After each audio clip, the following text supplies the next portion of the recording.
Bismillahirrahmanirrahim. Assalamu alaikum 10th class. This is your new math book and it's chapter 1. First chapter है इसका आपकी नई math की book का कम्प्लेक्स नंबर। तो कम्प्लेक्स नंबर के बारे में आपका आइडिया पिछली क्लासेज में भी काफ़ी क्लियर है, तो हम इसको एक दफ़ा ज़रा फिर से पढ़ लेते हैं कि what is complex number. Complex number होता क्या है।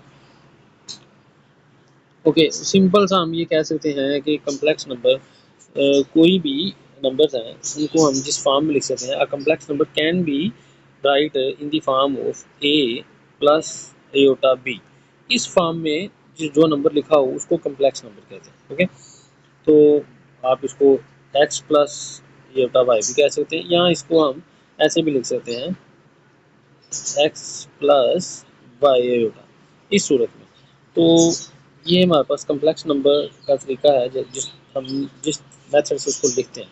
तो कम्प्लेक्स नंबर को इस तरीके से लिखा जाता है ए प्लस बी एयोटा और एक्स प्लस एयोटा वाई, इन दोनों में से किसी में भी हम इसको लिख सकते हैं कम्प्लेक्स नंबर को। और उसके बारे में अभी हम पढ़ेंगे, तो इसकी डेफिनेशन देख लेते हैं। नीचे हमारे पास कम्प्लेक्स नंबर की डेफिनेशन है हमारे पेज नंबर पर। ये पेज नंबर हमारा जी 3, इसके ऊपर कम्प्लेक्स नंबर की डेफिनेशन है। तो अ कम्प्लेक्स नंबर, यहाँ से अ complex number is a number expressed in the form of x plus iota y where x and y are real number. Okay, ये जो x and y हैं ये रियल नंबर है। What is real number? हमारे पास real number कौन से होते हैं?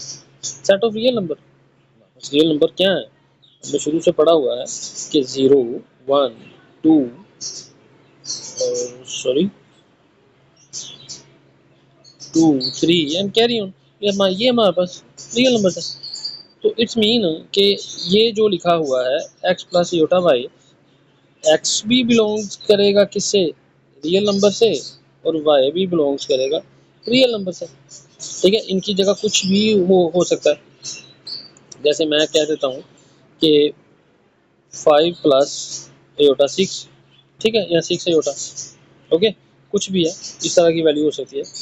तो ये एक्स और वाई कोई भी रियल नंबर हो सकते हैं। तो आई होप आपको समझ आ गई होगी।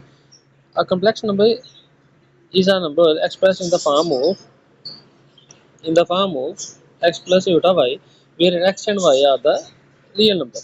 ठीक है, real number, and I, this one, I is the imaginary unit defined as iota square is equal to -1।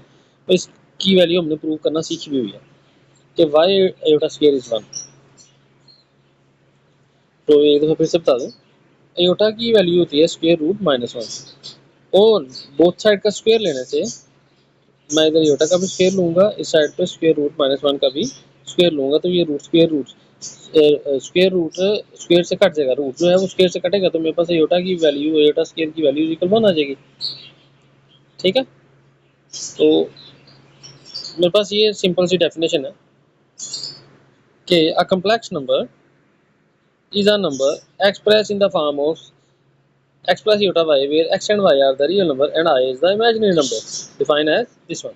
Okay, ये हमें समझ लग गई कि हमारे पास कम्प्लेक्स नंबर होता क्या है। यानी कि एक दफ़ा फिर से, कम्प्लेक्स नंबर हमारे पास जो है वो a प्लस एयोटा b की शक्ल में हो सकता है, और वहाँ पे a कुछ भी हो सकता है। लेट्स सपोज a 2 है और एयोटा के आगे 7, ठीक, इस सूरत में हमारे पास कम्प्लेक्स नंबर हो सकता है।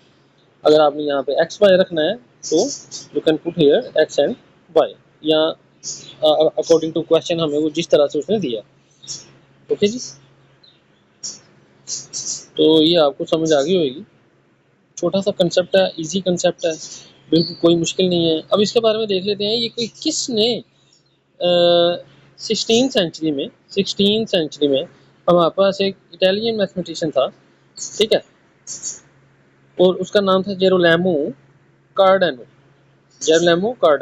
इसने इसका कंसेप्ट पेश किया था, और लेटर ऑन जो जर्मन मैथमेटिशियन था और एस्ट्रोनॉमर था उसका नाम था कार्ल फ्रेडरिच, इसने इसको एक्सपेंड किया था, वाजिया ज़रा खोल के बताया था और वजाहत करके इसको बयान किया था। तो ये दो हमारे पास मैथमेटिशियन है जिन्होंने एक ने कंसेप्ट पेश किया और दूसरे उसको एक्सपेंड करके बताया। ओके, तो इनके नाम आप एज MCQs याद कर लो कि इन 16th सेंचुरी 16वीं सदी में ये जो हमारे पास साइंसदान है जेरोलामो कार्डानो, इसने इटालियन ये मैथमेटिशियन है, इसने कम्प्लेक्स नंबर का कॉन्सेप्ट पेश किया था। और 18th सेंचुरी में लेटर ऑन बाद में 18th सेंचुरी में एक जर्मन मैथमेटिशियन कार्ल फ्रेडरिच, इसने इसको एक्सपेंड किया था, किसको, complex number. Okay, I hope आपको यहाँ तक समझ आ गई होगी। तो आगे फर्दर चलें तो हमारे पास rectangular form of complex number. What is rectangular form of complex number? Okay, let's see. A number is the form of x plus iota y और x प्लस वाई योटा। यानी कि मैंने आपको पहले बता दिया है कि ये हमारे पास कम्प्लेक्स नंबर है। यहाँ पे a प्लस योटा b भी हो सकता है, या x प्लस वाई योटा बाद में योटा y के बाद भी आ सकता है। अगर एक कम्प्लेक्स नंबर हो तो वो किस फॉर्म में हो, इस फॉर्म में x प्लस योटा वाई में, जिसमें x एंड y वो क्या है, हमारे पास रियल नंबर्स हैं, and x is called real part. ये जो x वाला पार्ट होएगा, x वाला पार्ट जो ये वाला ये रियल नंबर होएगा, और y वाला पार्ट इमेजिनरी नंबर होएगा। ठीक है, x called real part and y called imaginary part. Okay, हमारे पास एक ये x है और एक ये y है, तो x is called real part and y is called imaginary part. Okay, of the complex number. यहाँ पे हमारे पास अब तीन कंडीशंस है, वो ये देख लेते हैं। नंबर वन पे कह रहा है अगर x जीरो हो जाए, यानी कि इस सारे की जगह ये जो हमारे पास है ये x, इसकी जगह हम जीरो पुट कर दें, तो हमारे पास जो आंसर आएगा वो प्योर इमेजिनरी नंबर होएगा, यानी कि इसमें रियल नंबर होएगा ही नहीं। ओके, समझ आ रही है? मैं कह रहा हूँ कि ये जो x है इसकी जगह जीरो जीरो पुट कर दे, तो यहाँ हो सकता है जीरो प्लस एटा सिक्स। ठीक है, मेरे पास सिक्स है, टू है, कुछ भी है। तो हमारी पहली कंडीशन है कि अगर x जीरो हो तो हमारे पास जो कम्प्लेक्स नंबर आएगा वो प्योर इमेजिनरी होएगा। और इन सेकंड केस अगर हमारे पास y जीरो इक्वल, हम y की वैल्यू जीरो पुट करते हैं, तो हमारे पास जो कम्प्लेक्स नंबर हमें हासिल होएगा वो सेट टू बी रियल। ये हमारे पास रियल नंबर होएगा। Why? Because the value of y is 0, and when we put the value of y is 0 multiply by imaginary number, तो y 0 जिससे मल्टीप्लाई होता है उसको भी 0 कर देता है, तो y 0 पुट करेंगे तो ये तो सारा पार्ट 0 हो जाएगा, हमारे पास सिर्फ रियल पार्ट रह जाएगा। तो that's why it's set to be a real. और हमारी जो थर्ड कंडीशन है वो कहते हैं कि यहाँ पे ये जो हमारे पास कम्प्लेक्स नंबर है इस सारे को हम जी से ज़ाहिर करते हैं। जैसे हमने छोटी क्लास में पढ़ा ना कि रैशनल नंबर को हम क्यू से ज़ाहिर करते हैं, और इरेशनल नंबर को ये जो है क्यू के ऊपर इसको क्या जेन से निकल गया। ओके, क्यू प्राइम भी इसको पढ़ सकते हैं, या हम उसको कम्प्लीमेंट पढ़ते हैं, क्यू डैश पढ़ते हैं। ठीक है, तो ये कम्प्लीमेंट या प्राइम या डैश पढ़ लो, क्यू डैश, हम इसको इससे ज़ाहिर करते हैं। रैशनल नंबर को हम पता है इससे ज़ाहिर करते थे, जैसे इंटीजर्स को हम जी से ज़ाहिर करते हैं, नेचुरल को एन से ज़ाहिर करते हैं, ऑड को ओ से ज़ाहिर करते हैं, प्राइम को पी से ज़ाहिर करते हैं। तो ये सारे सेट्स हैं। तो इसी तरह ये जो हमारे पास कम्प्लेक्स नंबर है, ओके, तो हम जो कम्प्लेक्स नंबर को लिखते हैं वो जी से डिनोट करते हैं, किससे, यहाँ से हमने यहाँ पे हमने बताया है जी से। एंड राइट, और लिख सकते हैं ये जो एक्स वाला पार्ट है रियल पार्ट, रियल, ठीक है, x is equal to real part of a complex number, and y किससे बिलोंग करता है, वो इक्वल होता है imaginary part of a complex number. ठीक है, अंडरस्टूड? ये समझ आ गई?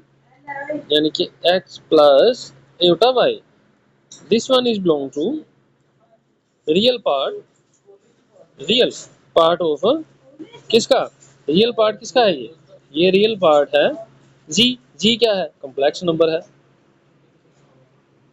ओके, और ये जो y है ये इमेजिनरी पार्ट है किसका, कम्प्लेक्स नंबर का, तो इसको आई एम से ज़ाहिर करेंगे।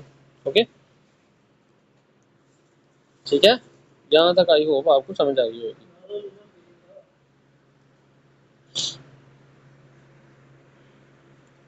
ओके, एक दफ़ा इसको रिकॉल कर लेते हैं। हमारे पास ये 3 पॉइंट हैं। नंबर 1, एक्स 0 रखें तो हमारे पास प्योर इमेजिनरी नंबर हासिल होएगा। अगर वाई 0 हो वैल्यू पुट करें तो हमारे पास रियल नंबर आएगा। और हमारे पास कम्प्लेक्स नंबर को जी से डिनोट करते हैं, जहाँ पे ये जो एक्स है वो real number of complex number and the y is the imaginary number, imaginary part of the complex number. इसकी एग्जांपल यहाँ पे दी हुई है। 5 माइनस 7 नहीं होता इज इक्वल टू 5 क्या है हमारे पास रियल है, एंड 5 माइनस 7 में ये जो माइनस 7 है ये इमेजिनरी है। ठीक है, सारे कम्प्लेक्स नंबर में। ओके, आपको आई होप आप समझ गए होंगे कि ये जो है ये real number, this one is our z. Okay, और ये क्या है, ये रियल नंबर है। This one imaginary and this one our z. ठीक, ये लिखा हुआ है real number and z bracket के अंदर। ये जी किससे नोट हुआ, ये सारा कम्प्लेक्स नंबर है। ये जो जी है ये सारा कम्प्लेक्स नंबर से हुआ, और ये वाला जो जी है ये सारा ये भी कम्प्लेक्स नंबर से। लेकिन इसके पीछे क्या है, हमारे पास इमेजिनरी पार्ट है, इमेजिनरी पार्ट -7 है। अंडरस्टूड है? ओके जी, चलें अब आगे हम पढ़ेंगे। आई थिंक 10-11 मिनट हो गए हैं आज के लिए, इतना काफ़ी है। इक्वलिटी ऑफ कम्प्लेक्स नंबर हम अपने नेक्स्ट लेक्चर में पढ़ लेंगे कि what is the equality of a complex number, complex number की इक्वलिटी क्या होती है। तब तक के लिए आप अपने ये जो आज का लेक्चर है इसको एक दफ़ा अच्छे से ज़हन नशीन कर लें कि rectangular form of a complex number क्या होती है, और हमें क्या क्या हासिल होता है एक्स की वैल्यू पुट करने से।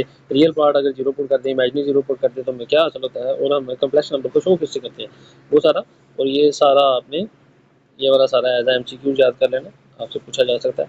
This one is our complex number की डेफिनेशन, ये वाली सारी ये कम्प्लेक्स नंबर आपने कर लेना। आयोटा स्केयर की वैल्यू भी आपको मैंने बता दी क्या होती है, कम्प्लेक्स नंबर कैसे लिखा जाता है। तो ये टोटल आप सारा एक दफ़ा रिकॉल कर लें, अच्छे से याद कर लें। बुक का पेज नंबर आपका न्यू बुक का इसका वो है जी पेज नंबर 3। ठीक है, नेक्स्ट लेक्चर में इंशाल्लाह मिलते हैं। अल्लाह हाफिज़।